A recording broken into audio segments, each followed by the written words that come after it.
Ladies and gentlemen, I'm delighted to address the NOAH conference today. I congratulate the organizer on the decision to hold this conference in Berlin. It is an excellent choice. I hope you will stick to your choice and Berlin will become the long-term venue for this conference. Ladies and gentlemen, it is not yet clear what Europe's digital future holds, but it is high time to put forward the debate towards a realistic discussion of Europe's digital potential and focus on what needs to be done to realize that potential. It is up to us to decide how we want to live in the future and what role Europe is to play. I am confident our actions alone will determine how Europe develops. We have Europe's future in our hands. You, as business people, because it is your job to use your experience, your creative inspiration, and your hard-headed economic thinking to bring about change.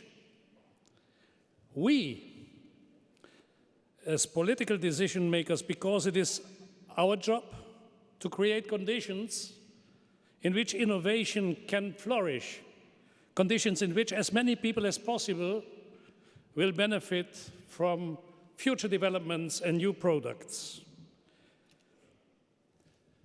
Ladies and gentlemen, the digital revolution unleashed a process of radical change. This radical change is affecting every aspect of our lives, not only our economic lives, but also our private and social lives. The new watchword is disruptive innovation. This spirit of innovation is opening new possibilities in every area. At the same time, it is giving rise to new risks and also new challenges. These challenges can't be avoided given the scale of the changes now taking place. Some people are unsettled by these changes. They don't know if these changes are a blessing or a curse. Edward Snowden's revelation about the NSA and the allegation made against German Secret Service BND have seriously undermined public trust in the way new technologies are used. In recent years, the phrase, "Let's not talk about it on the phone," has become very topical once again. But the trend towards conducting more and more of our social and economic lives online, however, makes trust in secure networks essential. The lack of trust could hamper innovation if we don't react properly. A political response is called for.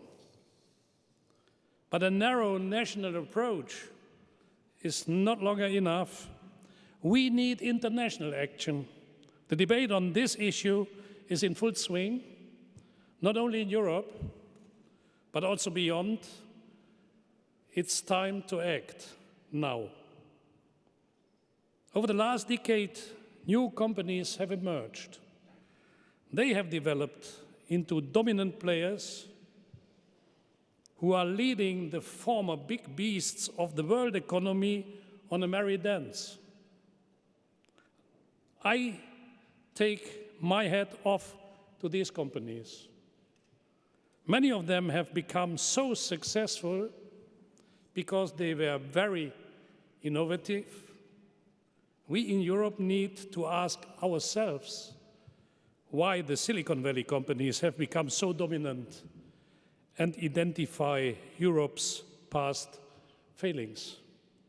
However much respect I may have for the achievements of some companies, it is clear that the economic iron rule of the internet age, namely that the winner takes it all, is at odds with our pluralistic market economy. Moreover, this rule is killing innovation. It must be possible for any idea and any standard to be challenged by a better idea or by a different standard. Political action must and will be taken to guarantee fair opportunities for all. This is precisely why we in Europe have cartel and competition laws.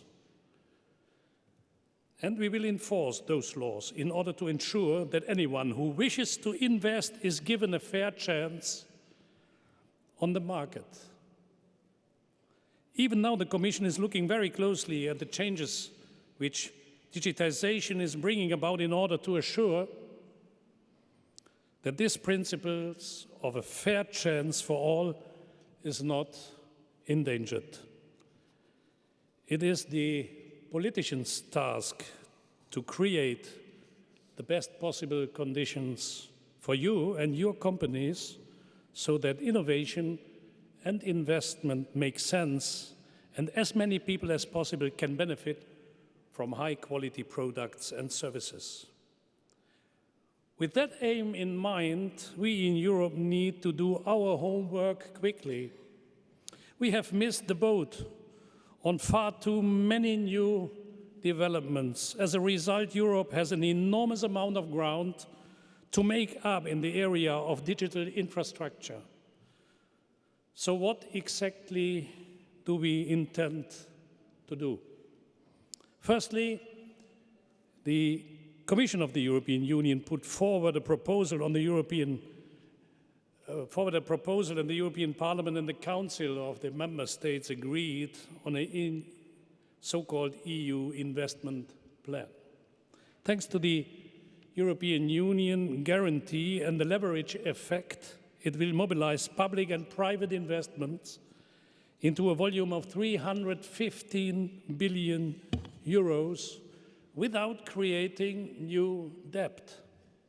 This will be used to support projects and investments, among others, in information and communication technologies, in particular through digital content and services, telecom infrastructures of high-speed and broadband network. These projects and investments will be implemented by companies. They will be the major beneficiaries of this investment plan. The key will be to regain investors' confidence, to regain the confidence that Europe is a place worth investing in. And you see, ladies and gentlemen, you are very welcome to spend your money here in Europe. These European efforts will be supplemented by national activities, as Deputy Chancellor Sigmar Gabriel made clear this morning when speaking on behalf of the German federal government. Secondly, in the digital sphere, the European Union is still fragmented. We are essentially divided into 28 national markets. I know that dealing with 28 national markets can make your lives complicated. But I want to insist on one thing. Cultural diversity is and will remain one of Europe's defining strengths. We have different languages, different traditions, and different regional and national characteristics. We attach a high value to enable journalists, writers, inventors, artists, composers, and other creators to be able to make a living from their work. And I would be very interested to hear your views on this topic. This is an important issue for most Europeans. If you follow, for example, the current debate on TTIP, you see that people are very suspicious if they get the impression that these typical characteristics are under threat of global harmonization. Therefore, we should rather see this diversity as an asset, as something inherent to Europe and something which, if properly addressed, can restore trust. Having said this, of course, one point should be clear at the same time. Whenever the fragmentations in our internal market are unnecessarily discouraging investment, creating unjustified administrative burdens for companies, or harming European consumers, we need to overcome different national interests and tackle these problems at a European level. Therefore, improving our Europe-wide copyright, data protection, and consumer laws are not only in the interest of our citizens, but also an asset for your next investments. To make the digital internal market a reality, the Commission recently put forward proposals to facilitate cross-border e-commerce and enhance consumer protection. I'm sure that Commissioner Oettinger talked about this yesterday. Ladies and gentlemen, if we do everything that I have mentioned, if we invest, if we create the digital single market, and if we enforce fair competition, then you, as business people, will find in Europe conditions which are very favorable to innovation. But our aim is not simply to copy existing successful models. Instead, our aim must be to help European entrepreneurs and those who want to invest here to create the next big thing. So in future, Europe might challenge the dominant US and Asian standards. That should be our goal, no matter how long the path leading to it seems to us today. Perhaps the current debate will also enable us to resolve the supposed contradictions between freedom and security. Given the ever-increasing volumes of data in circulation, how can we reconcile data protection with the changes brought by the digital revolution? Data protection is a key principle underpinning our European societies. It may well be that this European approach is more suited to meeting the needs of future generations. There is scope for innovation in the area of internet data security. As people and companies fear that their data stored in the global cloud may fall prey to economic espionage, an interesting business opportunity is opening up. Ladies and gentlemen, there is the need for a new standard.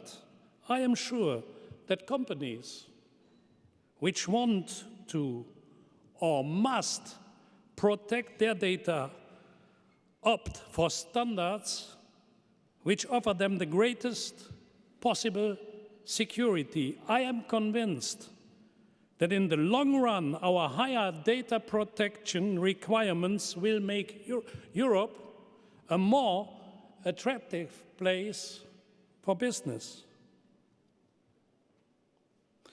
Let there be no misunderstanding. My aim is not to create artificial borders in the digital world. There will not and should not be any such thing as a European internet. But I want us Europeans to shape the development of the internet with our specific European approach. To be quite clear, I want to see an internet which is not a legal vacuum. I want an internet in which individuals can assert their fundamental rights, an internet which is secure and based on relationships of trust, an internet characterized by pluralism and alternatives. For these reasons, I suggested the development of a bill of digital rights. This would open the debate not only to the digital natives, but to all people in our society.